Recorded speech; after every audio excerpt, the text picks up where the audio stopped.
Y bueno, estamos en el capítulo 21, donde estamos analizando cuando Pablo viaja a Jerusalén. El tema que hoy vamos a estar estudiando se llama el arresto de Pablo.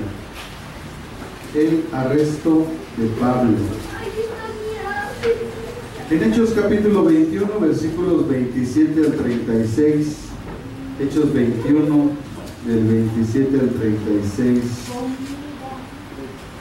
Dice la Biblia, hermanos: pero cuando estaban para cumplirse los 7 días, unos judíos de Asia, al verle en el templo, alborotaron a toda la ciudad y le echaron mano, dando voces: varones israelitas, ayudad, este es el hombre que por todas partes enseña a todos contra el pueblo la ley y este lugar, y además de esto ha metido a griegos en el templo y ha profanado este santo lugar, porque antes habían visto con él en la ciudad a Trófimo de Éfeso, a quien pensaban que Pablo había metido en el templo.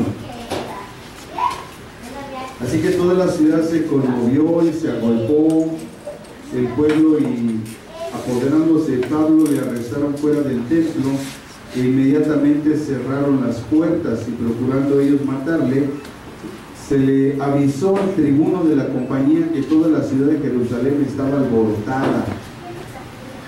Tomando luego soldados y centuriones, corrió a ellos, y cuando ellos vieron al tribuno y a los soldados, dejaron de golpear a Pablo. Entonces, llegando el tribuno, le presentó y le mandó atar con 2 cadenas, y preguntó quién era y qué había hecho. Pero entre la multitud unos decían una cosa y otros otra, y como no podía entender nada de cierto a causa del alboroto, le mandó llevar a la fortaleza. Al llegar a las gradas, aconteció que era llevado en peso por los soldados a causa de la violencia de la multitud, porque la muchedumbre del pueblo que venía detrás gritando: ¡muera!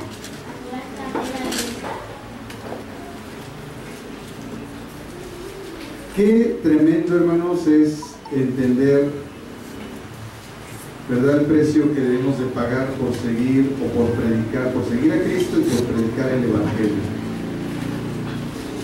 En el capítulo 9, en el versículo 15 del libro de los Hechos, dice la Escritura que el apóstol Pablo estaba dando su testimonio de conversión, nos estaba anunciando el testimonio de conversión, y dice la Biblia que el Señor dijo estas palabras de Pablo, que él iba a ser instrumento de él.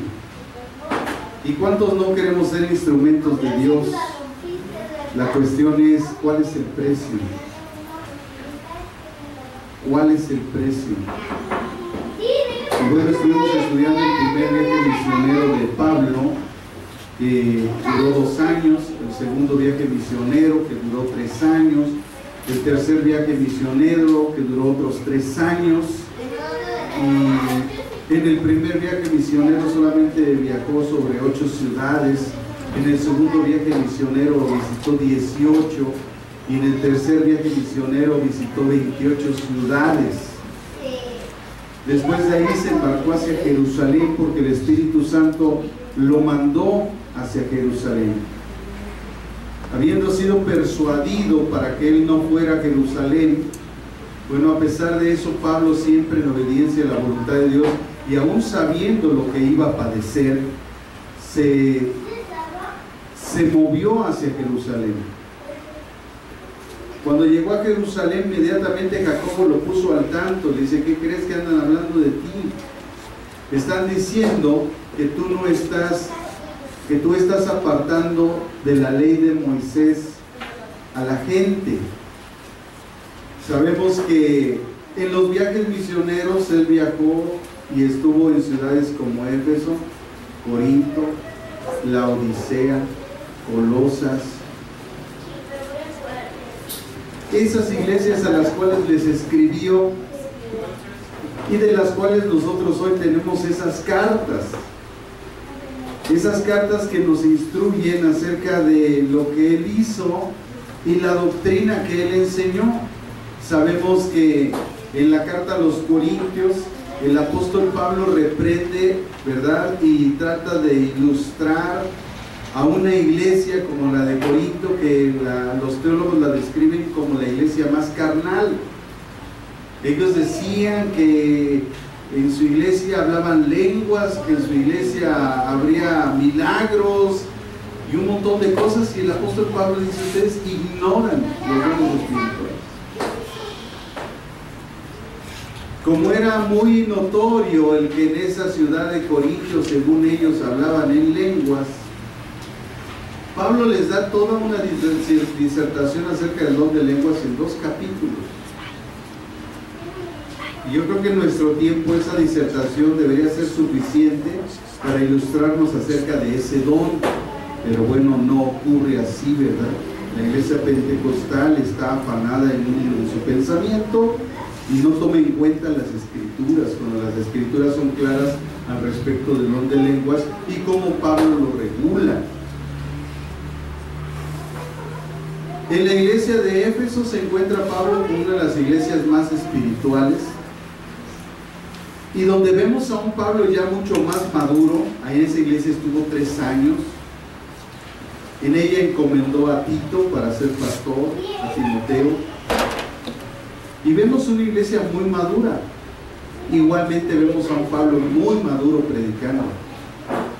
En la iglesia de Colosas vemos también una iglesia donde Dios también a través de Pablo corrige muchas cosas de ellos, pero se da testimonio de su fe, de su confianza en el Evangelio.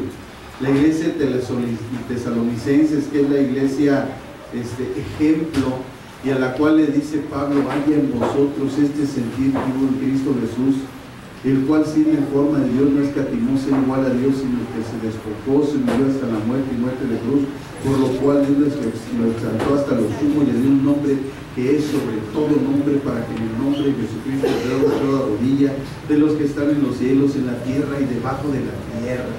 Tremendas palabras, porque la iglesia de Tesalónica fue un ejemplo que nosotros deberíamos de tomar. Y después está la iglesia de Roma, ¿verdad? Una iglesia que principalmente estaba llena de gente que era de vulgo, que era estudiosa, y el transcriptor o el que escribió la carta a los romanos la escribe en un dialecto griego llamado tolomaico, que es un dialecto que se usa en la Alta Alcurnia, de gente muy conocedora y muy llena de conocimiento en todas las cosas. Y en la iglesia de Roma el apóstol Pablo da una de las más grandes cátedras acerca de lo que es el Evangelio. Describe la degradación del ser humano. En la carta a los romanos encontramos cómo también se describe la justicia de Dios, diciendo el apóstol Pablo en el capítulo 3: no hay justo ni aún uno. No hay quien busque a Dios, todos se desviaron. Y da toda una cátedra sistemática de las principales doctrinas del Evangelio de Jesucristo. Posteriormente el apóstol Pablo da el ejemplo del propósito de Dios para el pueblo de Israel, y nos deja una enseñanza acerca de cómo nosotros podemos vivir la vida cristiana. Es uno de son pasajes que debemos de leer nosotros en nuestra vida, ¿verdad?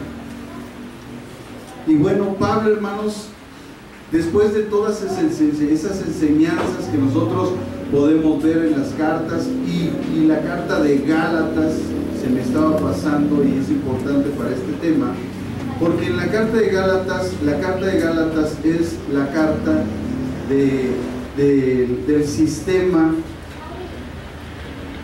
de predicación protestante o de la reforma protestante, porque ahí ataca Pablo principalmente a todos aquellos que son judaizantes y que estaban poniendo por principio y por norma de ley que fueran circuncidados y guardaran los mandamientos de Moisés para que pudieran verdaderamente ser salvos. Cuando en el capítulo 3 del libro de Gálatas, Pablo les dice que la salvación es por gracia. De igual manera como lo describe también en la carta a los Efesios en el capítulo 2, que también en el verso 8 y 9, y les dice: por gracia sois salvos por medio de la fe, esto no es de vosotros, es un regalo de Dios, no por obras, para que nadie se gloríe. Así que después de todo eso que predicaba Pablo, llega él a Jerusalén con estos principios, y la gente de Jerusalén, que no estuvo, o muchos de ellos no conocieron a Pablo cuando él recién se había convertido, habían pasado ya muchos años de aquella generación, cuando Pablo fue testigo de la muerte de Esteban.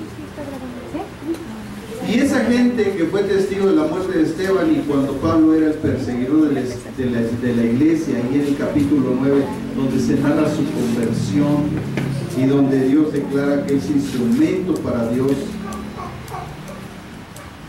esa generación ya no estaba cuando llegó Pablo, o los que estaban ahí, muy pocos lo conocían. Y dice la Biblia que cuando llegó a Jerusalén, unas personas que venían del Asia Menor lo reconocieron, e inmediatamente ellos empezaron a decir que él estaba en contra de la ley de Moisés, lo cual es una mentira. Y el apóstol Pablo en ese momento es apresado. Sabemos a través de las cartas y de todo el libro de los Hechos que evidentemente Pablo era una figura polémica. Provocó una vehemente oposición de los cristianos judíos,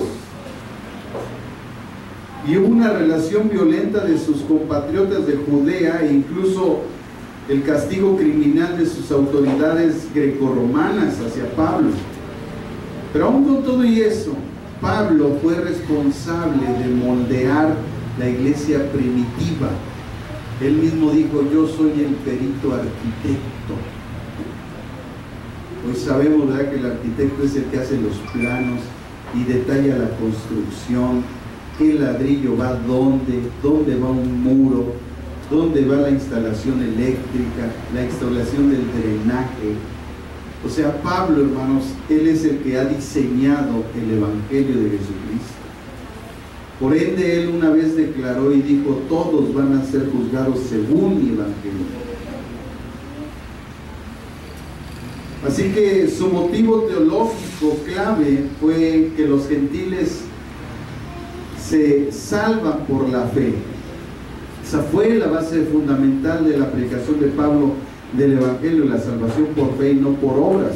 Hoy vemos que todas las religiones del mundo, absolutamente todas, a excepción del cristianismo, todas trabajan la salvación a través de las obras. Hacer algo para ser salvos. Cuando la Biblia dice claramente que por gracia sois salvos y no es por obras. Y eso es porque mucha gente no ha entendido cuáles son las características de las cuales se norma el nuevo pacto. Y no entienden que el nuevo pacto fue hecho en otras formas, en otros planes, con otras características. El nuevo pacto no es un pacto condicionado como el antiguo pacto. El nuevo pacto no depende para el cumplimiento de nosotros, solamente depende de Dios, de la obra redentora que ha hecho el Padre, anunciado el Padre, ha hecho el Hijo, y la va a culminar el Espíritu Santo. Entonces, cuando las personas no entienden esas cosas, pues empiezan a inventar, y el pueblo judío no entendía el proceso redentor. Habían rechazado al Mesías, de hecho lo habían crucificado. Entonces no era fácil para Pablo llegar a una ciudad de donde había salido huyendo, porque él estaba persiguiendo a los cristianos, y el Señor lo encuentra en su camino y lo hace un instrumento del Evangelio, no sin antes pagar el precio. porque todo aquel que predique el Evangelio sufrirá un precio, tendrá un precio que pagar. Por eso comencé diciéndole: ¿cuántos quieren ser un instrumento de Dios? Pues, amén. Pero ¿cuántos quieren pagar el precio? Entonces, hoy mucha gente quiere ser instrumento de Dios, pero no todos quieren pagar el precio. Y si no, vean que cuando ustedes están sirviendo a Dios, cuando ustedes están caminando con Dios correctamente, parece que el infierno se vuelca contra uno. Y no es casualidad, porque precisamente eso es lo que marca y nos hace ver que vamos bien. En la Biblia pareciera que los problemas son una marca de que estamos bien con Dios y no como nosotros lo percibimos. La gente piensa que como no le pasa nada, como está bien, entonces piensa que está bien con Dios, cuando es todo lo contrario. Probablemente está tan dormida la gente que el diablo ya ni se preocupa de ellos. Está así, ¿qué me puede hacer eso? Pero cuando uno está golpeando el infierno, ganando almas, atrayendo gente, haciendo la voluntad de Dios, dependiendo de Dios, parece que el infierno se vuelca contra nosotros. Y siempre he recordado las palabras de mi pastor que me decía: hijo, preocúpate cuando no pase algo en tu iglesia, porque entonces sabrás que no estás haciendo nada a favor del Evangelio. Así que cuando pasamos circunstancias, pues sí, son lamentables, son cosas que nosotros no quisiéramos que pasaran, son cosas que ni por aquí nos pasa que sucedan, y sin embargo pasan, y uno dice: Dios mío. Pero a pesar de eso, sabemos que detrás de eso es porque estamos trabajando, porque estamos haciendo la obra, porque estamos en una guerra y estamos peleando. Lógicamente, cuando un boxeador se enfrenta con otro, pues los dos se pegan. O sea, no nada más uno le está pegando al otro, ¿verdad? Usted ve la pelea de Márquez contra Pacquiao y los dos terminan hinchados. Y pues a veces esta guerra, esta lucha por las almas que tenemos nosotros como miembros del reino de Dios, hermanos, a veces salimos con cicatrices, a veces salimos con golpes, a veces salimos lastimados, heridos e incluso muertos. Porque ese es el precio que hay que pagar. Yo no me imagino a Pablo subiendo a Jerusalén y el Espíritu Santo hablando con él, dice: sube a Jerusalén. Inmediatamente que llegues te van a arrastrar, porque eso es lo que nos dice este pasaje que le pasó a Pablo, que cuando llegó, él quiso hacer un bien, o en obediencia a Jacobo. Yo creo que Pablo dijo: y si no te hubiera obedecido, mira, pues me están arrastrando, Jacobo.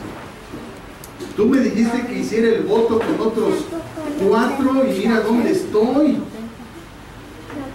Dice la Biblia que lo llevaban los soldados arrastrando, cargando a Pablo, porque le habían puesto una golpiza. Los benditos judíos, ¿verdad? Le habían dado una golpiza a Pablo. Sin duda, amados hermanos, todos queremos ser instrumentos de Dios, pero la pregunta siempre es: ¿pero pagarás el precio? La gente quiere ser líder de un ministerio, la gente quiere ser pastor, la gente se pone títulos: apóstol, profeta, arcángel, pero ¿estará dispuesto a pagar el precio? Hermanos, cuando yo veo ese tipo de personas que traen un supuesto título y no pagan ningún precio, yo dudo mucho de su llamado que sea verdaderamente de Dios. Porque realmente los siervos de Dios que estamos en la batalla estamos sufriendo a cada rato situaciones. Y situaciones siempre por causa del Evangelio. Es evidente entonces Pablo era una figura polémica y provocó muchas cuestiones por su evangelio, pero no era el evangelio de Pablo, era el evangelio de Cristo. Y el evangelio de Cristo siempre ha traído controversias. Si no, pregúntenle al maestro cuando él predicó. Señor Jesús se avienta una predicación que jamás nadie ha dado en el capítulo 5, 6 y 7 de Mateo en el monte. y da una enseñanza sublime de la vida cristiana, del carácter cristiano, de la ética cristiana, del comportamiento, de la actitud, del carácter cristiano en el capítulo 5, 6, 7 de Mateo. Y es increíble que después lo vemos en una cruz muerta, porque este mundo aborrece la verdad, porque este mundo siempre está cuestionando la verdad. No cuestionan otra cosa sino la verdad. ¿Y por qué? ¿Y por qué? Porque este mundo, hermanos, nos aborrece y aborrece la verdad. No la quieren recibir. Así que el motivo por el cual el apóstol Pablo era recriminado, lógicamente, era porque los israelitas se sentían únicos delante de Dios. Pero ellos habían abandonado al Dios vivo y verdadero. Habían hecho del templo de Jerusalén una cueva de ladrones. Jesús los sacó con su cincho a reatazos de ahí por blasfemos. Hoy en día se está prohibiendo el Nuevo Testamento en Estados Unidos porque dicen que es antisemita. Y hermanos, vamos de mal en peor. Yo no estoy esperando a ver aquí en México cuándo empiezan los cocolazos. Oremos por nuestro presidente y quien quede en eminencia, hermanos, en este tiempo, porque las cosas se van a poner color de hormiga. Estoy plenamente casi convencido, hermanos, casi digo casi porque pues no conocemos las cosas hasta que suceden, ¿verdad? La Biblia nos marca unas cosas. Hay muchas controversias y posiciones teológicas en muchas cosas de los acontecimientos que vienen, muchas profecías, pero yo casi estoy seguro que la iglesia va a enfrentar una persecución. ¿Y qué vas a hacer tú si de la noche a la mañana entra la policía a tu casa y te sacan y te llevan a la cárcel nada más por ser cristiano? ¿Tendrás la fortaleza espiritual para ir a la cárcel por causa de Cristo? ¿Tendrás la fortaleza espiritual para no negar a tu Señor? Amados hermanos, necesitamos tener cimientos firmes. ¿Y saben por qué creo que es necesaria la persecución? Porque ahí se sabe quién es quién. Porque ahí se separa el trigo de la cizaña. Porque es la única forma en que Dios hace ver quién es verdadero y quién es falso. Son los problemas y las circunstancias los que hacen ver quién es quién. Porque mientras la gente está aparentando, pues nadie se da cuenta. Es que hablan tan bonito, fingen tan bien, que todo el mundo les cree, pero en el momento que se confronta su verdad, sale lo que realmente son. Amados hermanos, esto es algo que ya ustedes deberían de saber. Y si lo saben, pues se lo recuerdo nada más para que no se les olvide. Así que el predicar la salvación por gracia y que ya no eran necesarios los sacrificios, porque es otro aspecto muy importante, hermanos. El Señor abrogó la ley sacrificial. En ese tiempo mataron a Pablo.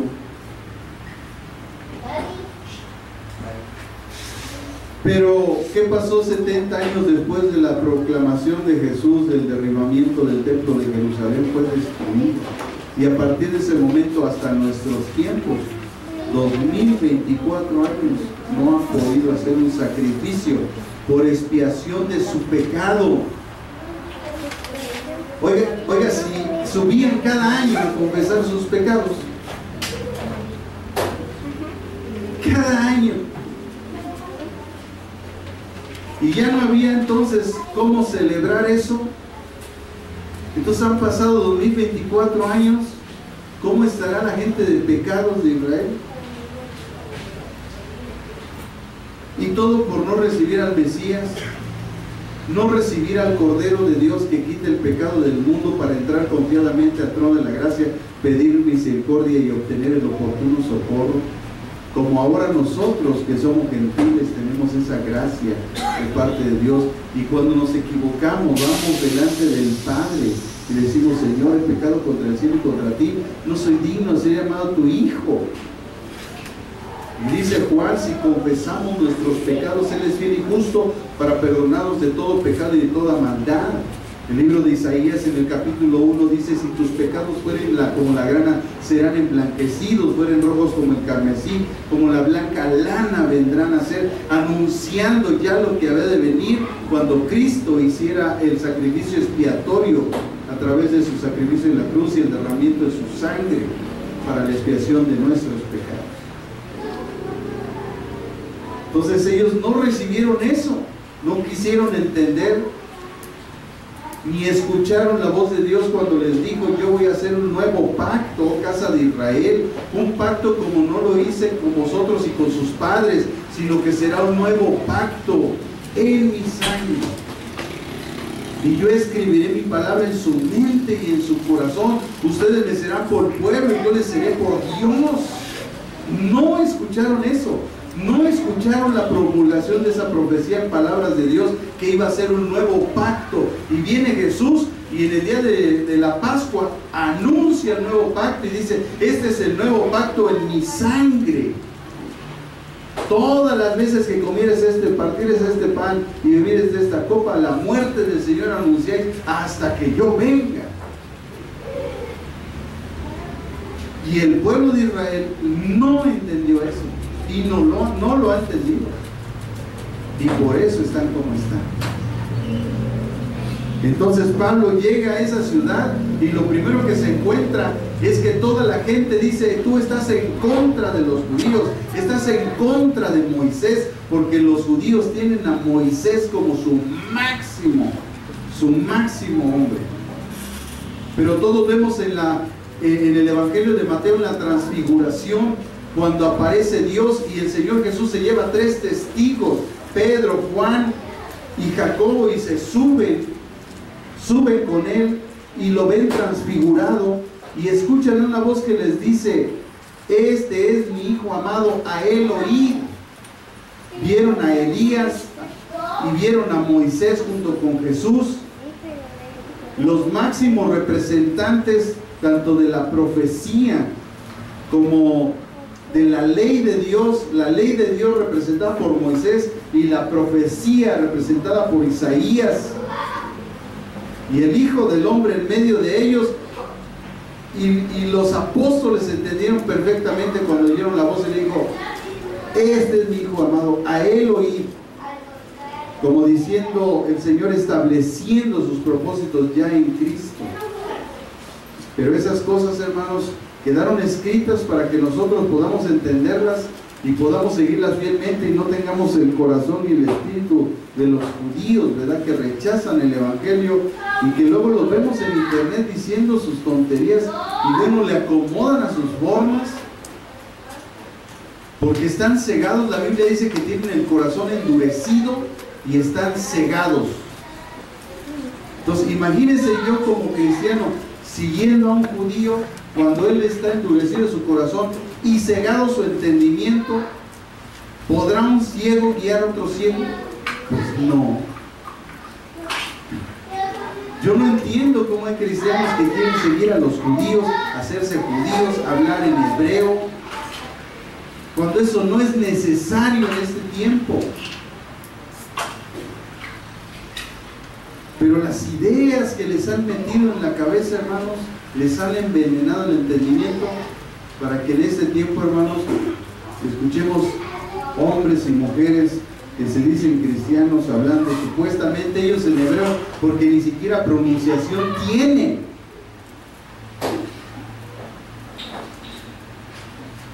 Mi hermano Alejandro, pastor de la iglesia Cuautitlán, me decía: ¿cómo tú sabes que alguien habla griego? Y le digo: porque sabes pronunciar. ¿No? A ver, habla inglés y pronunciación, pues no hablas, nadie te entiende. Pues debes de pronunciarlo, exactamente. Por eso yo siempre hago la aclaración cuando estoy predicando: La palabra griega es esta, traducida o expresada en español, porque no tengo la pronunciación, porque yo no sé griego. Mi hermano sí sabe, pero yo no lo sé. Entonces sí tiene la pronunciación, pero yo no lo sé. Entonces yo no tengo la pronunciación. Yo tengo que decir literalmente la palabra en español.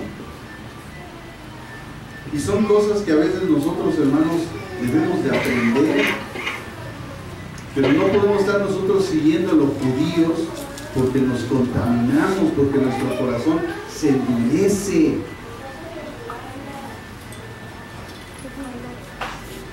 Así que este motivo de él predicar la salvación por la fe y pedir que esta forma de salvación fuera adoptada por los judíos, esto fue lo que a la postre no le agradó a los judíos. Estaban pegados a la ley. Y dice Gálatas 3, por cuanto por la ley nadie será justificado. En Romanos 3 le dice, justificados pues por la fe.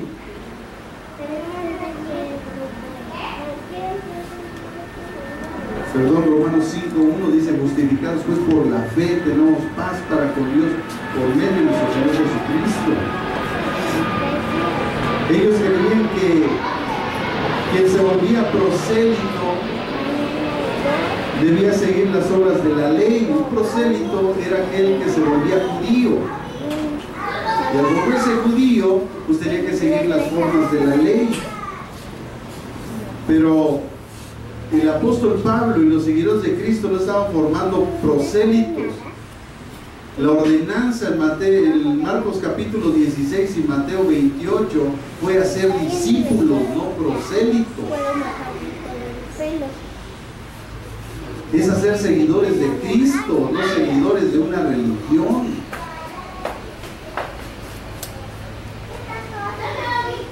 Entonces ellos creían, los judíos, que además de aceptar los mandamientos de la ley, junto con los sacrificios, todas sus normas, sus costumbres, sus tradiciones judías,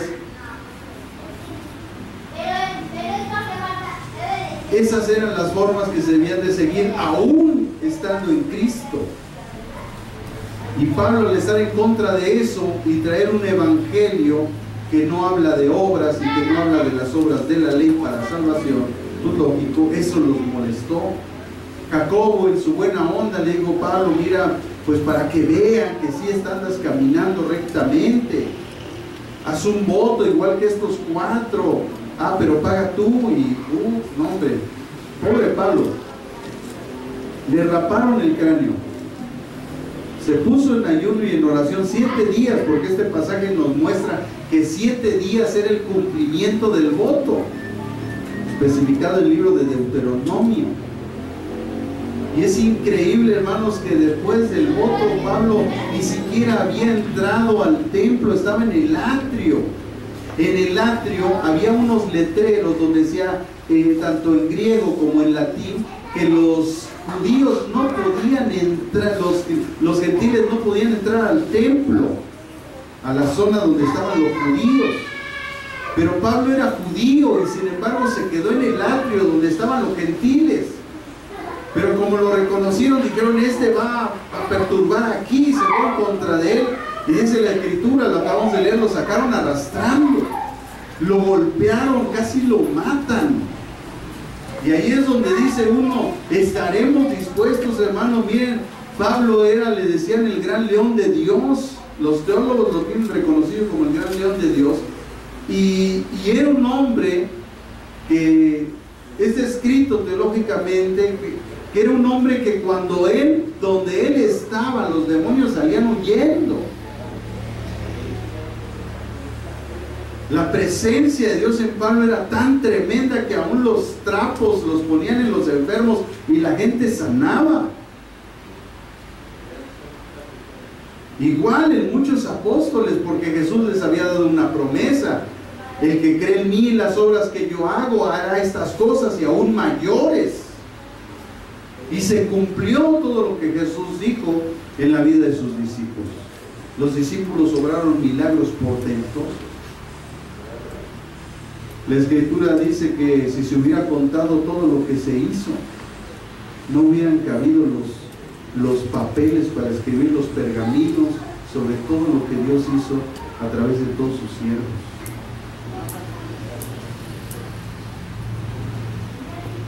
Así que Pablo se enfrentó con una generación bien tremenda. En el libro 4 puntos de vista sobre el apóstol Pablo, de los autores Thomas R. Snyder y Luke Timothy Johnson, Douglas A. Campbell y Mark D. Nanos, se señala que Pablo, dice, sus cartas eran ocasionales e incluso ad hoc. Llegaron a formar la base de la teología cristiana. No es mucho que decir de Pablo. El hombre, la misión y el mártir fue posiblemente la fuerza intelectual única y más importante de la iglesia primitiva, superada solamente por Jesús. O sea, lo que hizo Pablo, amados hermanos, solamente fue superado por Cristo. Líderes de la iglesia en los siglos posteriores, tanto ortodoxos como heréticos, se inspiraron e impulsaron a Pablo. De hecho, parece que la renovación espiritual y la reforma teológica desde Agustín hasta Martín Lutero y Karl Bach han sido impulsadas en gran medida por un nuevo descubrimiento o recuperación de Pablo para su época. O sea, han extraído lo que Pablo ha hecho y eso ha traído una revolución en las vidas de estos hombres que han traído una renovación espiritual y una reforma teológica.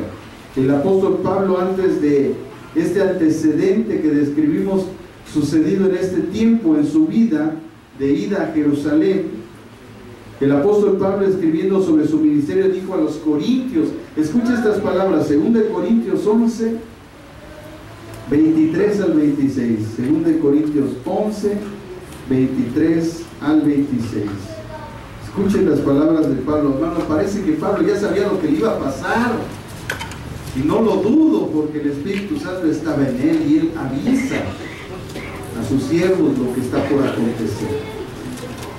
Y dice Pablo, he trabajado mucho más duro, he estado en prisión más frecuentemente, he sido azotado más severamente, he estado expuesto a la muerte una y otra vez, 5 veces recibí de los judíos los 40 latigazos menos 1, o sea 39, ¿verdad?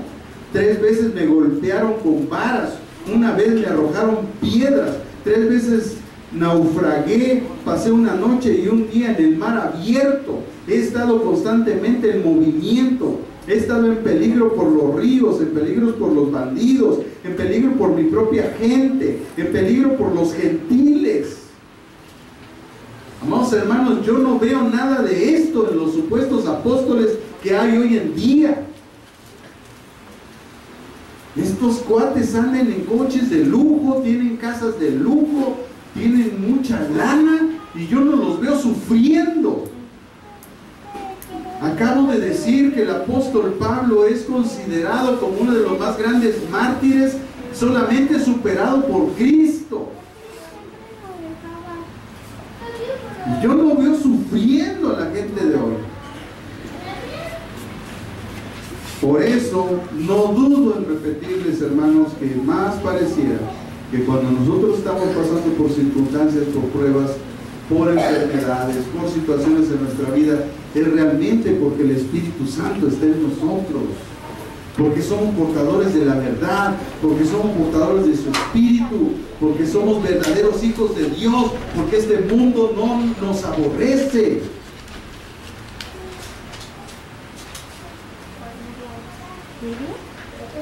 Así que era lógico que cuando él se presentaba en Jerusalén ocasionó un alboroto tremendo.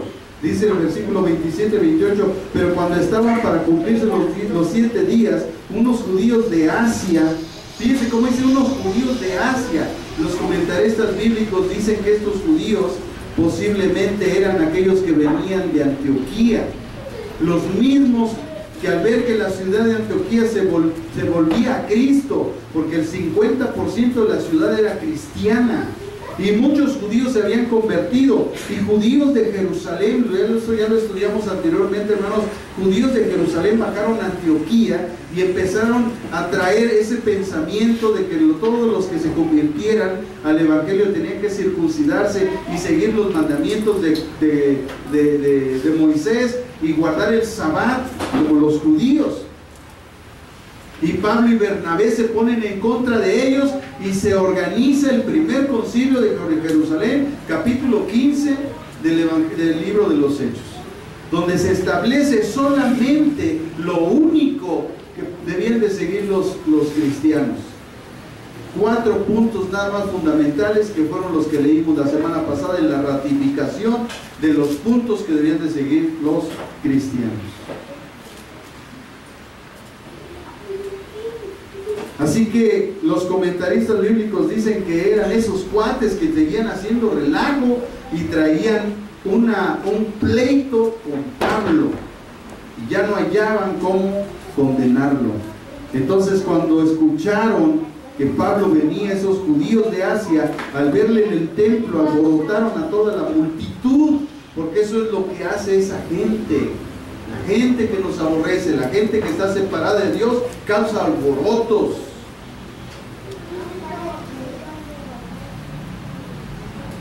Y dice que trajeron a la multitud y le echaron mano, versículo 28, y dando voces dijeron: varones israelitas, ayudad.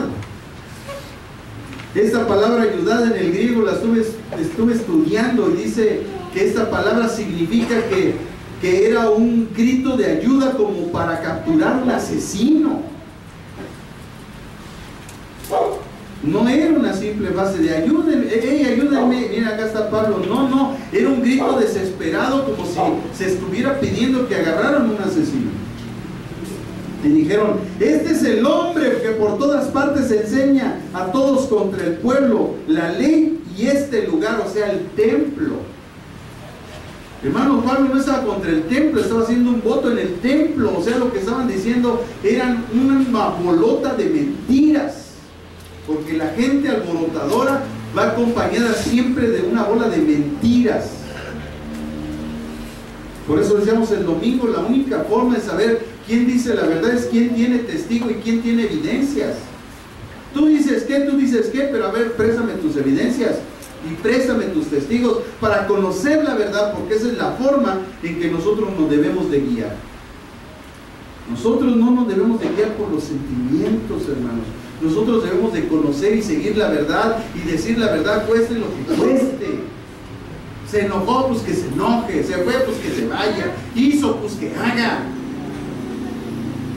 Hay un juez en esta tierra. Hay un Dios. Nadie escapa de su justicia. Si alguien piensa que va a escapar de su justicia, de la justicia de nuestro Dios, está perfectamente equivocado. Tarde que temprano, pasado un tiempo, ustedes van a ver la justicia de Dios. Yo siempre, a través de mis 20 años de predicar el evangelio y del tiempo que estuve en la congregación donde yo nací, yo siempre vi como Dios siempre fue justo. Y cuando la injusticia me estaba albergando a mí, el Señor siempre me hizo justicia. Por eso yo nunca he dudado de la justicia de Dios. La Biblia nos insta a dejar que de Dios sea la justicia. Los que confiamos en Dios, confiamos en la justicia de Dios y no tenemos ningún problema. Hermanos, desde el principio de los tiempos, en el libro de Génesis, vino por primera vez el primer acto injusto. El primero contra Dios, porque se desobedeció un mandamiento, uno, que Dios le había dado al hombre. Cuando nace la herencia del hombre, con Caín y Abel, se opera una de las más grandes injusticias por envidia. Por envidia. Porque la gente envidiosa quiere tener lo que otros tienen. No se ponen a trabajar, no se ponen a estudiar, no se ponen a llevar a cabo sus logros para lograr las cosas. No, ellos lo quieren todo a lo maruchán. Quieren lo que otros tienen, y como quieren lo que otros tienen, empiezan a rascar de acá y para allá y calar de aquí para allá para tener lo que ellos quieren, porque son gente envidiosa.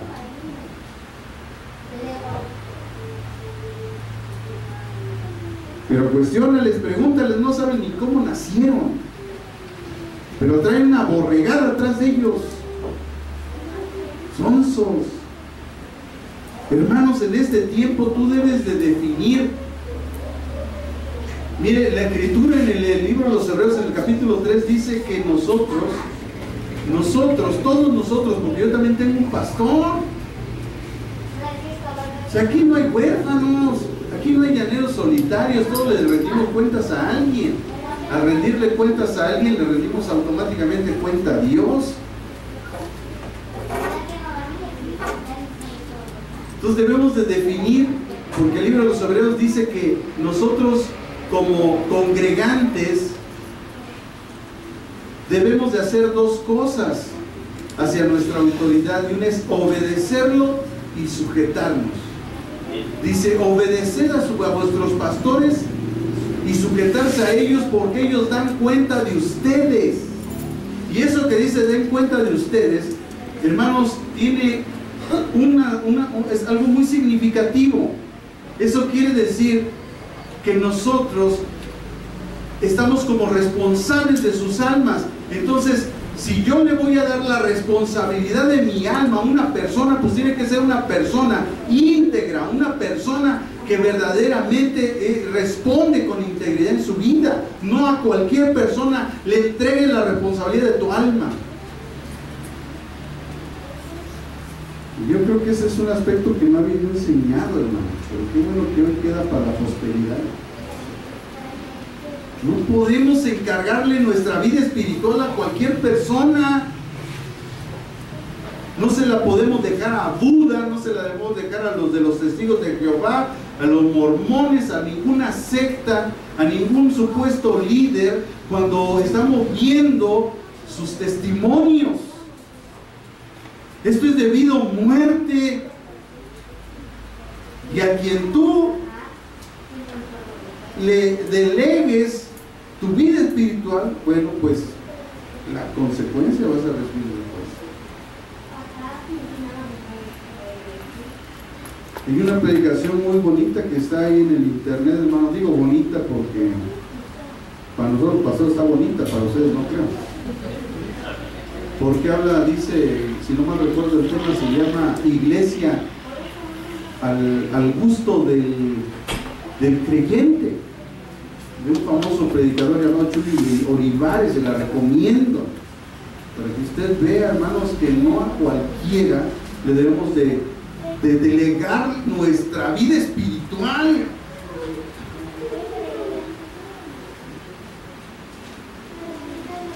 Entonces, imagínense, hermanos, nosotros no podemos hacer eso. Tenemos que ser sabios. Oiga, si está buscando en qué banco meter su lana, ¿sí o no? ¿Quién le da más réditos? ¿En qué afore? Pues imagínense la vida espiritual, hermano, donde está todo lo que le va a suceder a partir de este momento en adelante.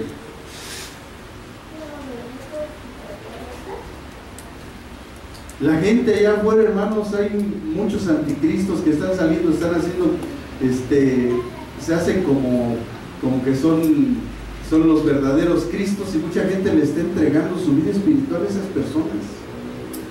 Mucha gente está cayendo en las sectas y está entregando su vida espiritual en las sectas. ¿Qué tremendo es eso?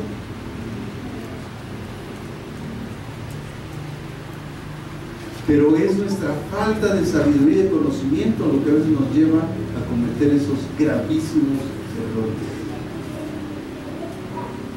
Gravísimos errores que un día nos van a tener consecuencias espirituales principalmente espirituales. Y después físicas, materiales. Porque siempre hay un reflejo físico de algo espiritual. Decía un jovencito un día que lo fui a visitar: pastor, es que no sé por qué no puedo dormir y siento que me jalan los pies y no sé qué. Y traía una playera que decía así, Iron Maiden, una calaverota aquí llena de muerte. Le dije, ya sé por qué. Primero quítate esa playera. Fíjate la influencia que tienes. O sea, tú estás abriendo puertas para que el enemigo tome tu vida espiritual, chavo. traía un anillo de calaca aquí. Quítate eso. Un compañero de trabajo hace mucho tiempo llegó, cuando estaba yo en el servicio médico, me dijo, me enseñó una cadenita bien bonita la cadena, y traía aquí una estrella de 5 picos con el demonio Baphomet en medio. Y decía, ¿a poco no está padre? Le digo, pues la cadena sí, pero lo que está en medio no. Y ya le empecé a explicar qué significaba ese símbolo. Se la arrancó, me dice, haz con ella lo que quieras. Le digo, lo que quieras. Digo, la cadena sí la empeño, lo otro lo rompo. Y dice, no, tú regrésame la cadena. Le digo, no seas gacho. Y ahí enfrente de él destruimos ese símbolo de ese del demonio Baphomet, una estrella de 5 picos. Después de que le expliqué, le dije, a ver, dime, ¿qué ha estado pasando en tu vida? Ah, pues es que tengo un montón de problemas con mi esposa. Bueno, pues esto puede ser una puerta de por qué tienes todas esas cosas en tu vida. Muchas veces vino aquí a la iglesia ese brother y estuvo aquí con nosotros. Recibió a Cristo y luego ya él se empezó a congregar allá por Tulteplán. Pero la gente a veces hace cosas y no se da cuenta que hay cuestiones físicas que reflejan la cuestión espiritual. Lógico que Pablo, cuando llegó a Jerusalén, él traía la presencia de Dios, hermanos. Y los judíos endurecidos y cegados se fueron inmediatamente contra él. Y más los de Éfeso, porque les acabo de decir que estuvo 3 años en Éfeso ministrando el apóstol Pablo. Todo lo que les tenía que enseñar se los enseñó. A mí lo que me ha llamado mucho la atención de Pablo y de la historia de ahorita que hemos traído el libro de los Hechos y los libros que hemos leído acerca de la vida del apóstol Pablo, nos damos cuenta, hermanos, que a mí lo que me llama mucho la atención es que era increíble. Lo más increíble es que Pablo llegaba a la ciudad, se ponía a trabajar porque pues él andaba trabajando, no, el ministerio no estaba muy grande, entonces él trabajaba, les predicaba a la gente y formaba una iglesia. Después viajaba y así se fue hasta que el ministerio le exigió tanto que tuvo que estar viajando en muchas ciudades. Ya vimos el primer viaje misionero, duró 2 años, el segundo viaje misionero duró 3 años, en el primer viaje misionero recorrió 8 ciudades, en el segundo 18, en el tercero, que duró también 3 años, visitó 28 ciudades. Y cada que regresaba, porque en el primer viaje misionero fundó unas iglesias, en el segundo otras, y en el tercero las fue a visitar las fundadas, y fue a otras ciudades, y fundó otras iglesias hasta en Europa. Pero en la ciudad donde siempre lo cuestionaron fue en la ciudad donde estaba la iglesia más carnal. La gente más carnal fue la primerita que cuestionó el ministerio de Pablo. A ver, explíquenme ustedes esto. Pablo fue, los visitó, los ministró, les enseñó las escrituras, les enseñó el evangelio, y lo primero que hicieron fue cuestionarlo. ¿Cómo es posible que el apóstol Pablo, que estuvo enseñando la palabra de Dios y que los instruyó, ahora resulta que los de la iglesia lo estaban cuestionando? Y además hablaban de Pablo y decían que Pablo nada más iba por las ofrendas, y decían que Pablo pues ya habían oído que una hermanita andaba atrás de él, y decían que Pablo pues no, él tenía que trabajar, que ¿por qué no trabajaba? Y él se defiende, lee el capítulo 9 de la primera carta a los Corintios, se defiende y les dice: ¿acaso los apóstoles son los únicos que no pueden traer una mujer a una hermana por mujer? ¿Acaso Bernabé y yo no tenemos también ese derecho? Y aunque Pablo no andaba tras de nadie, pues él sabía su ministerio y sabía que iba a morir. Hermanos, estamos hablando que del primer viaje fueron 2 años, del segundo 3, del tercero 3, y del viaje de Jerusalén a Roma, donde le cortan su cabeza, pongan ustedes 1 año, fue la vida de Pablo en los últimos tiempos. ¿Para qué se casaba? ¿Para qué hace una familia si después lo iban a matar? Entonces él se dedicó, y además él tenía un verdadero llamado al celibato, a no casarse con nadie, pero aún así lo criticaban. Seguramente, dicen los historiadores, los comentaristas bíblicos, Pablo, había una mujer que lo atendía muy bien, pero ellos lo interpretaron como que ella quería andar con él. O si aunque fuese así, decía Pablo, bueno, si fuese así, que una hermana quiere andar conmigo, ¿acaso no tengo derecho, como Pedro, como Juan, como los demás apóstoles que están casados, tienen sus familias? ¿Yo no tengo derecho? ¿Acaso solamente ellos tienen derecho a no trabajar? Oiga, pues si yo los estoy visitando, yo estoy por allá, por acá, que se murió Panchito, que se murió no sé quién, que se fue quién sabe quién, que el pastor me puede venir a ver, y anda así Pablo por todos lados, y dice, oiga, yo quiero trabajo, ¿de qué voy a comer? Si entonces gastan mi tiempo. Porque la gente no entendía el ministerio de Pablo. Y entonces él en el capítulo 9 les aclara y les dice, ¿acaso no está escrito que el que ministra el evangelio debe de vivir del evangelio? Si yo les siembro lo espiritual, ¿acaso es mucho que yo tome de ustedes lo material, cuando es más lo espiritual que lo material? O sea, Pablo les está diciendo, es más lo que yo les doy que lo que ustedes me dan. Y él se defiende, y todavía en su segunda carta a los Corintios, contra los mismos se vuelve a defender, porque lo criticaban, porque cuestionaban. Qué tremendo es eso, hermano. Es lo que yo no entiendo de la vida de Pablo, en ese sentido de que la gente, cuando él los enseñó, cuando él los ministró, cuando él todo, la gente después ya siente que saben más. Por eso Jesús dijo, nadie sabe más que su maestro.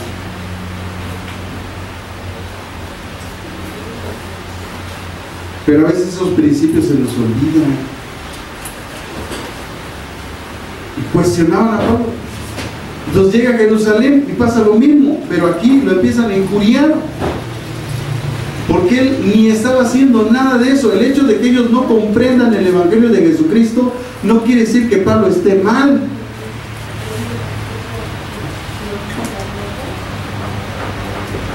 Digo, si querían alguna aclaración sobre algún tema, pues ¿por qué no se sentaban con Pablo?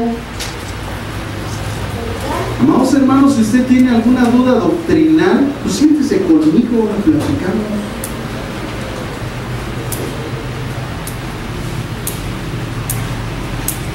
Pero no diga cosas allá afuera, que no. Y si sabe que alguien anda allá diciendo cosas, pues dígale, oye, ¿por qué no te sientas con el pastor? Pues sí, para que veamos a ver si es muy sabroso. Porque qué fácil hablar de la gente cuando no está presente.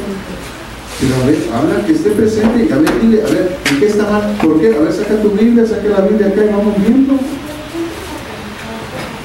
Pues sí, vamos, tan fácil se quita la bronca. Así de fácil. Y digo estas palabras, hermanos, porque es lo común. O sea, si ustedes creen que esto pasa nada más aquí, están perfectamente equivocados. En la iglesia mi pastor pasó.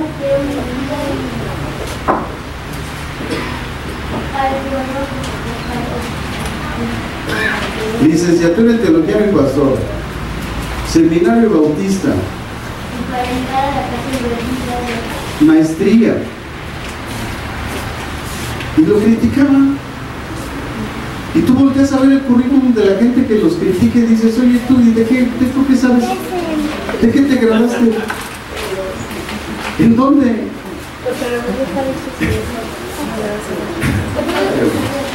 Es terrible eso, hermano. Es terrible eso. Que no tengamos discernimiento, que la iglesia no tenga discernimiento, es terrible. Que tú no tengas discernimiento es terrible, hermano. O sea, ¿qué va a hacer de tu alma?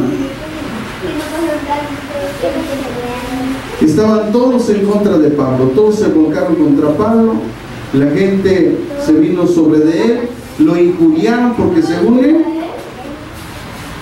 dice que habían visto con él en la ciudad de Trófimo de Éfeso, A quien pensaban, versículo 29, a quien pensaban que Pablo le había metido en el templo. Pensaban, es que yo pienso que, yo creo que, pues, si tú piensas que, tú crees que, pero de eso que sea verdad, o sea, primero investiga.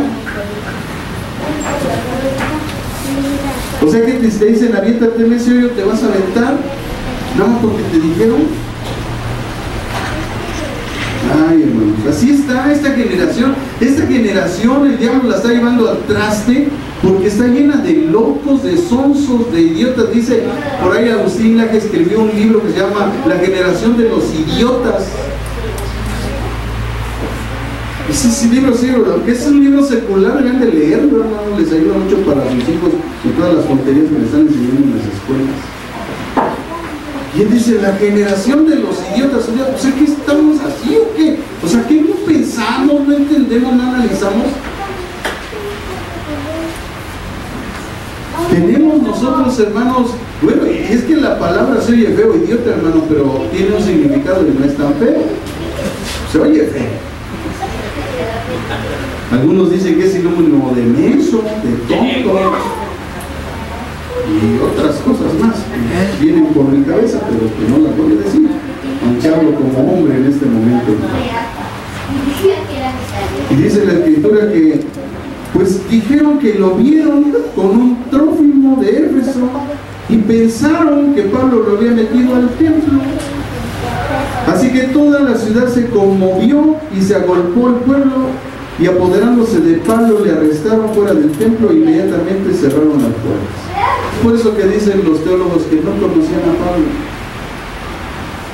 porque si lo hubieran conocido hubieran sabido que él era uno de los más grandes de los que expresaban el judaísmo. Hubieran conocido que él estuvo a los pies de Gamaliel siendo instruido. Hubieran conocido que él persiguió de inicio a la iglesia. Eso hubiera despertado en ellos la curiosidad de decir, oye Pablo, pero ¿cómo? Si antes perseguías a la iglesia, ¿por qué ahora estás predicando el evangelio? Y seguramente Pablo les hubiera hablado del evangelio, que es poder para salvación, y mucha gente se hubiera salvado. Pero no, ya no permitieron eso, simplemente se fueron tras de él y lo quisieron matar a golpes. Lo arrastraron fuera del templo, dice, inmediatamente cerraron las puertas, ¿verdad? Como diciendo, ya que nadie entre.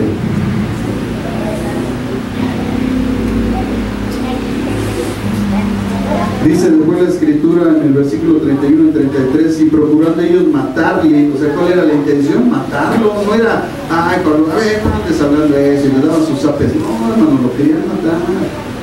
Porque imagínense, no sé si alguna vez usted ha estado en una batalla campal.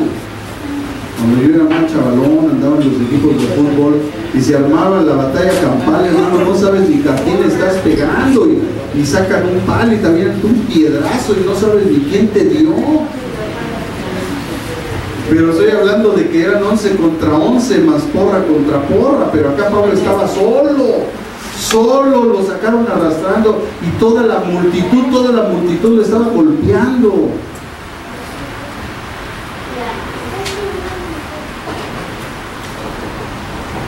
Entonces, hermanos, como siempre vemos la misericordia de Dios en medio de las tribulaciones. Dice que se le avisó al tribuno de la compañía que toda la ciudad de Jerusalén estaba alborotada. Este hombre tribuno dice que estaba al mando de una compañía, según los escritores dicen que eran más de 1000 soldados. Así que 1000 soldados vinieron a defender a Pablo. Ya le habían dado una zarandeada por ahí, ¿no? Y dice que tomándolo luego a los soldados y centurianos corrió a ellos. Pues, ¿cómo no? Imagínense a Pablo, los ve y ya le habían dicho salvación. Se abrazó de ellos, ¿no? Y cuando ellos vinieron al tribuno y a los soldados dejaron de golpear a Pablo, pues sí, pues ya Pablo estaba apañado de un soldado y yo de aquí no me suelto. Le estaban dando con todo, hermano. Entonces, llegando el tribuno, le prendió y mandó atar con 2 cadenas. Y dice que los comentaristas bíblicos que lo ataron con 2 cadenas Porque el tribuno pensó que era, o sea, es que era tanta la turba que dijo, ¿quién es este cuate? Que al final preguntó, ¿no? ¿Quién es este cuate? ¿Qué hizo? Pensó que era un gran asesino, que era una persona terrible. Y entonces se acostumbraba en esos tiempos que a ese tipo de gente le ponían 2 cadenas, ¿no? Porque una para que se salve de una, pero no de la otra. Esa fuerza romana de ocupación, hermanos, sin darse cuenta, protegió al apóstol Pablo. Eran centuriones, gente, hermanos, de una potencia física muy, muy fuerte. Licia revela que Pablo había sido confundido. Había un egipcio llamado Licias, que era un falso profeta, que algunos años atrás había prometido expulsar a los romanos. Hermanos, ya desde la antigüedad vino falsos profetas y falsos apóstoles, o sea, es nuevo hoy. Sin embargo, antes de poder hacerlo, sus fuerzas rebeldes fueron atacadas y desalojadas por tropas romanas encabezadas por el gobernador Félix, y entonces ese falso profeta fue destruido. Pero muchos de sus seguidores, dicen los historiadores, fueron asesinados y capturados.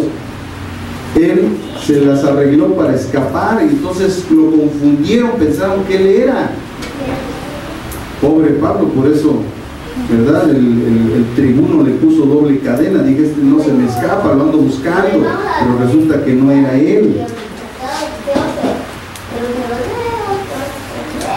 Y dice por último en el verso 34 al 35, pero entre la multitud unos gritaban una cosa y otros otra. Y como no podía entender nada de lo desierto a causa del alboroto, el tribuno le mandó llevar a la fortaleza. Y al llegar a las gradas, aconteció que era llevado en peso por los soldados. Ya lo llevaban cargando así como le dicen, de avioncito, ¿no? Así que Aguilita, cuando ya te echaste 3 cartones y ya vas así lo llevaban de Aguilita a Pablo, pero era de golpes, de guamazos, ¿verdad? Que le habían dado. Ya iba mal Pablo.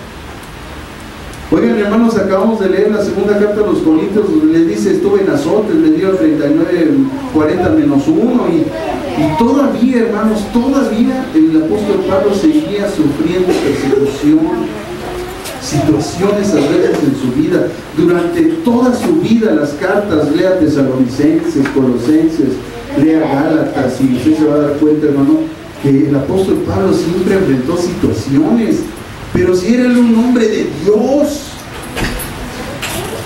pero si tenía el cielo a su favor, ¿por qué le pasa eso? ¿Será un castigo del infierno? Pablo, estás pecando, porque mira lo que te está pasando. ¿Por qué, hermanos? Porque esa es la idiosincrasia de la religión tradicional de la que venimos. La gente piensa que a los cristianos les pasan cosas porque se portó mal. Bueno, si se está portando mal, pues él sabrá, y seguramente son sus consecuencias. Pero cuando una persona es íntegra, predica el evangelio, está como Pablo, ¿verdad?, peleando la buena batalla de la fe y diciendo siempre no que lo haya yo alcanzado, sino que una cosa hago, prosigo la meta, el supremo llamamiento de Cristo Jesús. Y lo enfrentó en Roma, su supremo llamamiento, que fue su muerte. El supremo llamamiento de Cristo Jesús, hermanos, es cuando tú y yo enfrentamos cara a cara. Así que tenemos ese pensamiento, hermano, quítese ese pensamiento de su cabeza. Usted está pasando situaciones porque usted es un hijo de Dios y porque usted está en una guerra. Y en una guerra hay heridos, hay mutilados, hay lastimados y hay muertos. Todos estamos en ese riesgo, estamos en una guerra, estamos sitiando el Hades. Dice la Escritura, las puertas del Hades no prevalecen contra vosotros, porque somos un ejército que estamos tratando de abrir las puertas del Hades para sacar las almas aprisionadas, para que vengan al conocimiento de Dios por medio del Evangelio de Jesucristo. Y por supuesto, el enemigo no se va a quedar así nomás.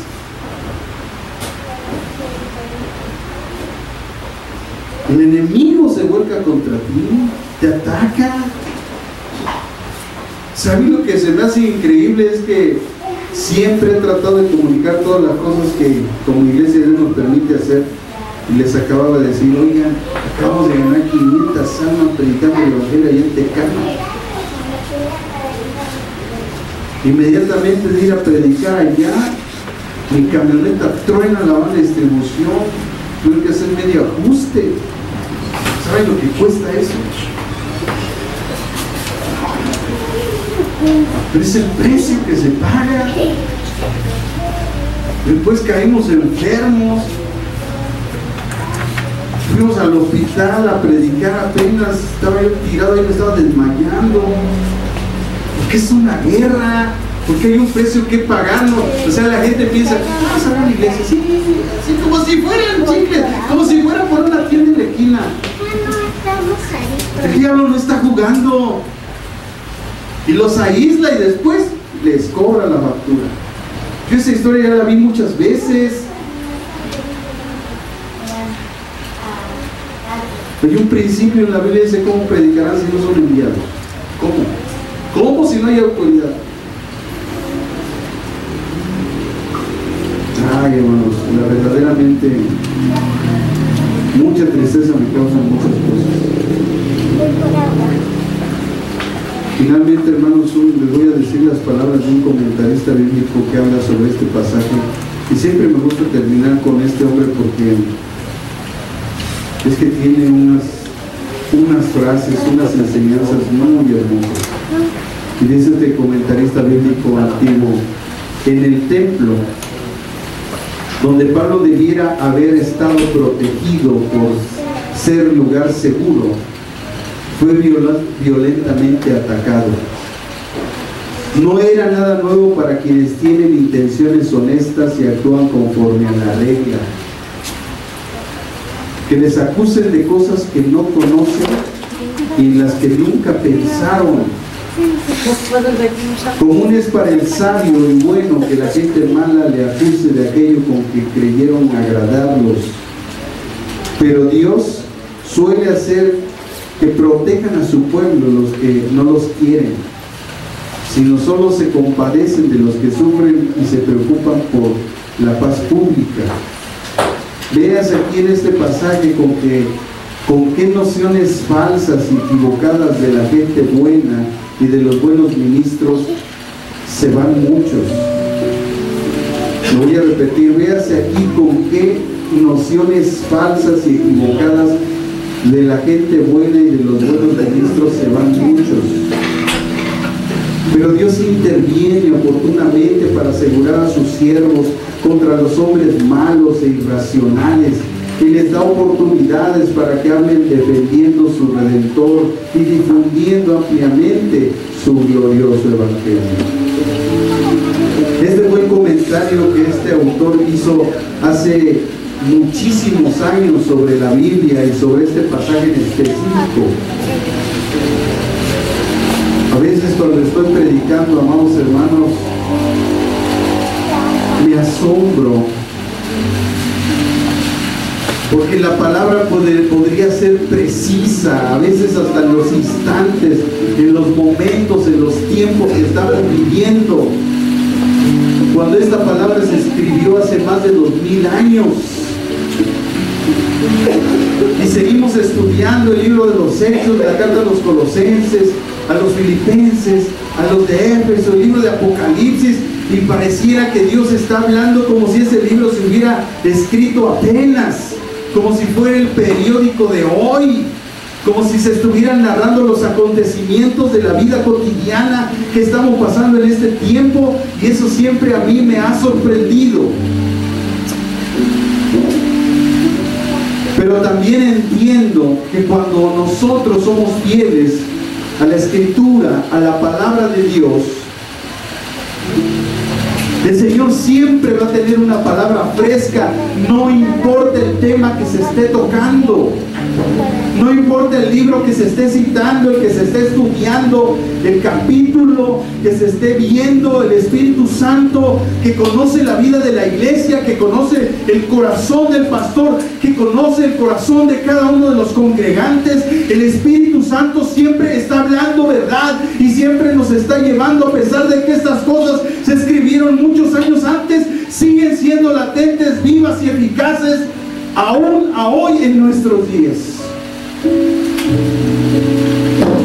Y cuando uno escucha estas palabras y ve los testimonios de los siervos de Dios y voltea uno para atrás, 20 años atrás, cuando empezamos la iglesia, las cuestiones que pasamos para que esta iglesia estuviera caminando, para que esta iglesia viviera, para que esta iglesia un día tuviera esperanza, me doy cuenta que todo, absolutamente todo ha valido la pena. Y pasarán 3 años, 5 años, 10 años, y yo siempre diré que todo habrá valido la pena. Amén. Con el simple hecho de ver las vidas y las familias restauradas, para mí habrá valido la pena. Aunque en esta iglesia hubiera un solo congregante, todo el trabajo de 20 años habrá valido la pena. Y si el tiempo de esta iglesia acaba con una multitud, siempre podremos decir que ha valido la pena todo sacrificio, todo esfuerzo, toda circunstancia. Aún las fuerzas que a veces nos faltan, aún que enfrentamos muchas situaciones y que a veces, hermanos, nuestros corazones, sin que usted se dé cuenta, porque ahí está la fortaleza de Dios en nosotros, aunque haya tristeza en nuestra alma, aunque haya opresión, aunque haya una lucha en la mente y en nuestro corazón, nosotros siempre seguimos confiando en Dios, en su obra que es esta. Esa iglesia no nació porque a un hombre un día vino aquí en Eslampa y dijo: aquí hay necesidad. Esa iglesia nació porque el Espíritu Santo un día puso en el corazón de una familia venir a entregar toda su vida por la gente que ni siquiera teníamos la idea que iba a pisar esta congregación. Y aunque a veces enfrentamos ciertas personalidades, creemos siempre y nos anima cada día y cada instante de nuestra vida a venir a enseñarle, a predicarle y a dar todo lo que esté por medio de nosotros, por su buena salud espiritual, porque sus hijos crezcan sabiendo de Dios, para que ninguno se aparte, para que en el día que enfrenten las pruebas e incluso la muerte, cada uno de nosotros tengamos ese deseo y esa fiel convicción de obedecer a Dios aunque nuestra vida esté en peligro. Que tengamos los cimientos para que, aunque nos obliguen o quisieran obligar a renunciar a nuestro Dios y Salvador Jesucristo, los cimientos que una vez un hombre y una familia tuvieron en su corazón sembrar en las almas de las personas, tengan la fortaleza de nunca negarlo y morir si es necesario por la fe de Jesucristo. Entonces nosotros sabremos que hemos triunfado. El único motor que movió a Pablo para lograr la salvación de los gentiles fue el deseo de la salvación de su pueblo Israel, porque él comprendió que hasta que entrara el último de los gentiles al reino, entraría Israel. Entonces él se afanó cada día en oración, en velar por cada alma de las iglesias que pisó y estableció, en poner fundamentos doctrinales fieles, en instar a la gente al conocimiento con un solo propósito: que por fin entrara el último de los gentiles, para que el plan y el proyecto de Dios se cumpliera en su pueblo. Eso lo movió, porque entre entre su pueblo estaba su familia, estaban sus tíos, estaban sus abuelos, estaban sus primos. Entonces Pablo dijo: voy a predicar y voy a ir hasta lo último de la tierra, a ganar al último de los gentiles, para que mi pueblo sea salvo. Y ese es el motor que mueve a todos los pastores. Buscar que se cumpla el propósito de Dios, para que la esperanza bendita, que es el arrebatamiento de la iglesia, se cumpla en sus vidas. Porque esa es mi oración cada día, cada día, cada día, que usted y yo estemos allá arriba. Yo no quiero que nadie de esa iglesia se quede.